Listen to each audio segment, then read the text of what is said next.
Een nieuwe fase in de geschiedenis van kasteel de Kevelberg is gestart. Zondag werd het startschot gegeven voor de herbouw van het 1000 jaar oude kasteel in Kessel.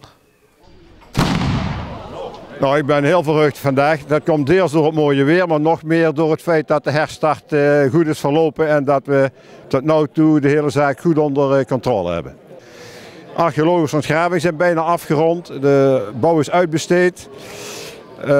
Ja, er staat eigenlijk niks de realisatie in de weg.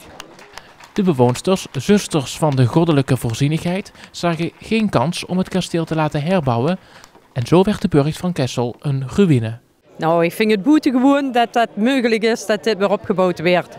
Want ja, dus is het altijd staan als ruïne en dan denk je van, waarom zou je vroeger gewoond hebben? Wat heeft hier geleefd? Wat is hier gebeurd? En dat het weer opgebouwd werd, nou, ik vind het een pronkstuk van Kessel. Wat brengt dit straks voor Kessel? Nog meer leverij, denk ik. Meer mensen in de dorp die toch het kasteel willen komen bekijken wie het is, wie het geworden is. Mensen die er viertjes, vergaderingen, partijen willen houden op een unieke locatie. Nou, dus dat zal toch de nodige aanloop opleveren in Kessel, denk ik.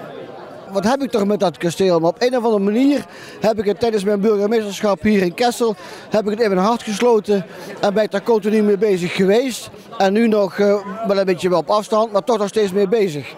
Het kasteel wordt een trouw-, begrafenis- en vergaderlocatie. Ook culturele evenementen kunnen in de ruimtes en toekomstige tuin georganiseerd worden. De financiering van het omvangrijke project is bijna rond.